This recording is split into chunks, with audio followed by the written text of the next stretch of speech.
No one has bigger balls than Beckham. Oh, they're pretty tiny in my opinion. For years, David Beckham said he wasn't naughty.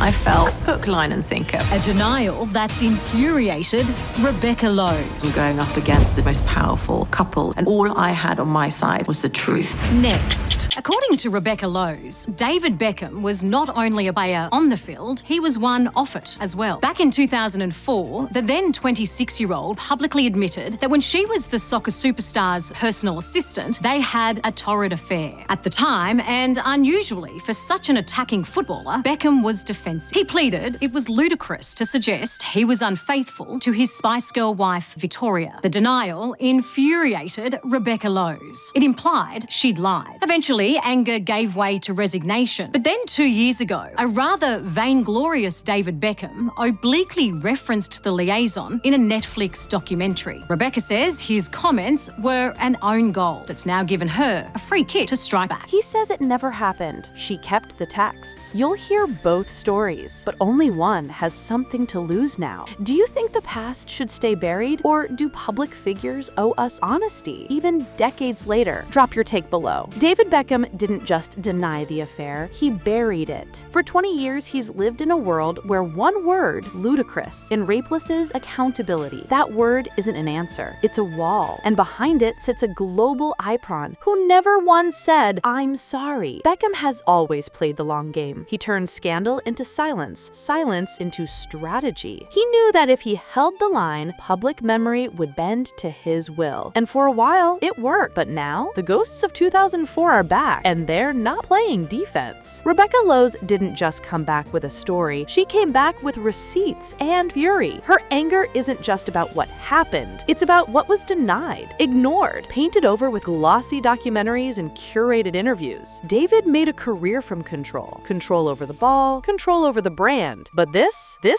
was never under his control. You can't rebrand the past if someone else owns the story. It's the best way she can, albeit briefly, forget the mayhem in her life that's all too often been defined by headlines. Britain's best-known sportsman had an affair with his former personal assistant, Rebecca Lowe's. From unknown to unavoidable, Rebecca's turmoil began more than 20 years ago. She says she had no option but to out herself as the other woman in the marriage of soccer superstar David Beckham and his equally famous wife, Posh Spice, Victoria Beckham. The chemistry between David and I was so strong that everyone was aware, and people weren't happy, obviously, because I was being very unprofessional, and he's a married man. If you could have a conversation with your 26-year-old self, what would you say to her? I would tell her that she's going to be all right. I'm going to cry. I'll tell her she's going to be okay and she will find love and happiness. I think I actually said that to him. I actually said, oh, no way. And then he just kept looking at me, and then I gave in. So we went back to his hotel room. What was the moment that you were like, I'm going to go? Oh, it's just look in his eyes and the way he looks at you, and it's quite hard not to. He's got a certain charismatic power about him. He's very good looking, and I think he can easily get what he wants, and he knows it. If you had to sum up that night,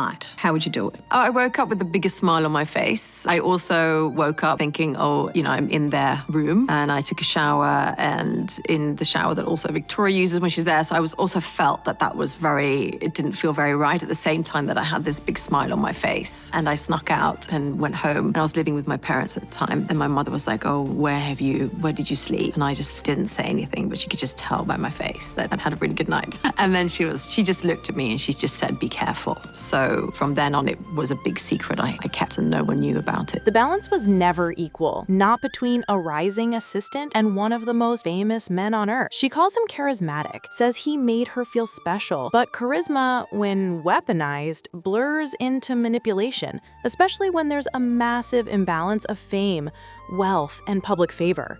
David's charm is legendary. On the pitch, it won games. Off the pitch, it won headlines. But in that Madrid hotel room, it won silence. There's a reason so few believed Rebecca. Beckham had the public, the press, and the perfect image. She had a story people didn't want to hear, a messy truth that clashed with the fantasy. And that's the tragedy. Rebecca says she gave in because he looked at her that way. But sometimes a look is a trap dressed as a fairy tale. There's something haunting about waking up in someone else's life. That's what Rebecca describes.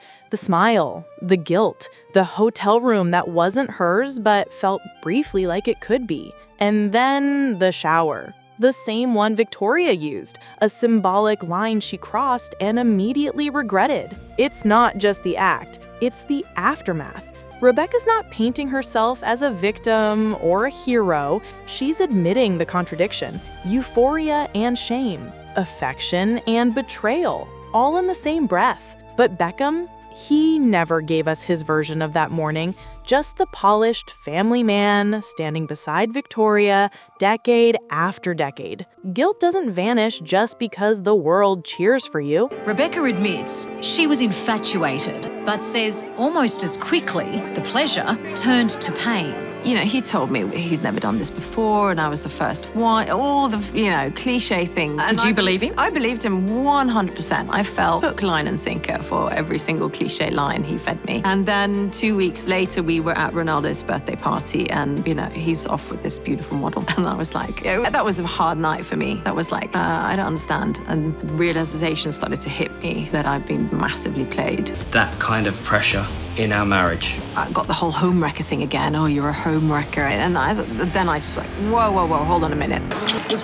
Soccer and spice, posing for pictures after announcing their engagement. You don't see Rebecca Lowe's face or hear her name in Netflix's 2023 David Beckham documentary, but fans of the football superstar know she's the one he's talking about. There was some horrible stories that were difficult to deal with. It's an irritating watch for Rebecca, who thought her affair with David Beckham back in 2003 was well and truly behind them both. I never one second thought that they would touch on this. Then, just 2 weeks later, she sees him wrapped around a model at Ronaldo's birthday party. It wasn't just betrayal, it was humiliation, played out in front of the exact crowd she'd been trying to impress. David's denial makes this worse. Not because he insists it never happened, but because he never gave her humanity, never acknowledged the emotional fallout, the confusion, the whiplash of being made to feel like the center of someone's world only to be ghosted in public.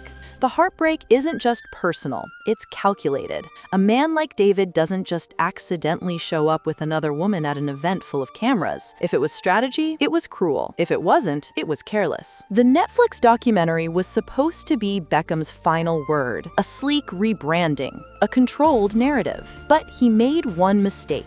He brought up the affair, but without saying her name. And in doing so, he reopened a wound that never healed. Rebecca didn't expect to hear about herself. That silence had held for 20 years. But once David acknowledged the pressure on their marriage, the subtext was obvious. And so was the omission. He wanted the sympathy without the accountability, wanted the pain without the cause, wanted us to feel for him while erasing the person he caused it with. You can't claim your past if you're still hiding the names in it. There were loads of horrible stories. There were horrible stories about me. There were horrible stories about his wife, Victoria. There were never horrible stories about him. He was golden balls. He was the man. Pat him on the back. Well, hey, good for you. Nothing changed in his life. But it was all Victoria's fault, my fault. All the blame was on us. 100%. It was the hardest period for us because it felt like the world was against us. And here's the thing, we were against each other, if I'm being completely honest. I think the fact that he referred to my claims as ludicrous, that just pissed me off even more. It makes you want to stand up for yourself. Homewrecker. Victoria, naive. It was never David's fault. And maybe that's what kept Rebecca coming back. When the world only blames the women, the man never has to learn. Rebecca admits she felt bad for Victoria. She saw the damage, the unfairness. But where was David's reckoning? He was adored, still is, the face of luxury brands, family values, and redemption arcs. That's the real scandal, not the affair, but the uneven weight of shame. David kept everything.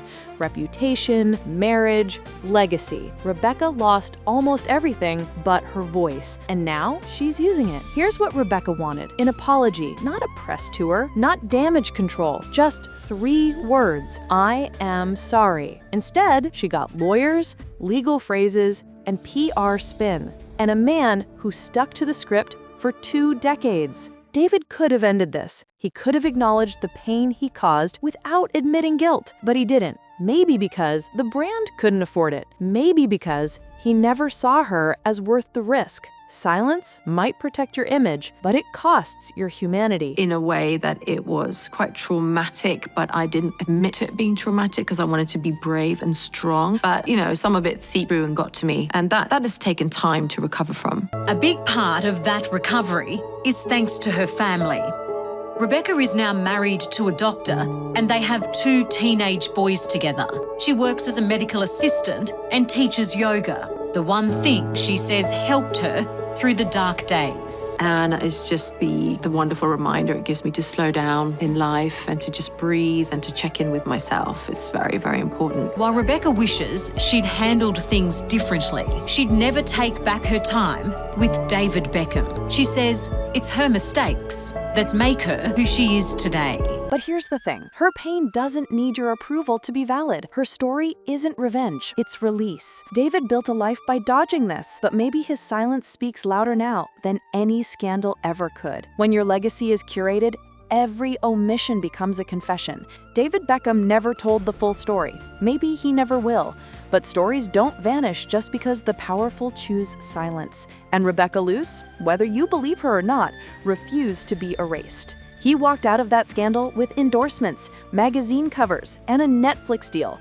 She walked away with trauma, public shaming, and years of silence. And still, she says she wouldn't undo it, not because it didn't hurt, but because pain taught her strength. So while Beckham poses in suits and smiles for the cameras, just remember, behind every perfect image, there's often a story the lens refused to capture. Some stories haunt not because they're lies, but because they were never answered. This video is based on publicly available sources, not professional advice.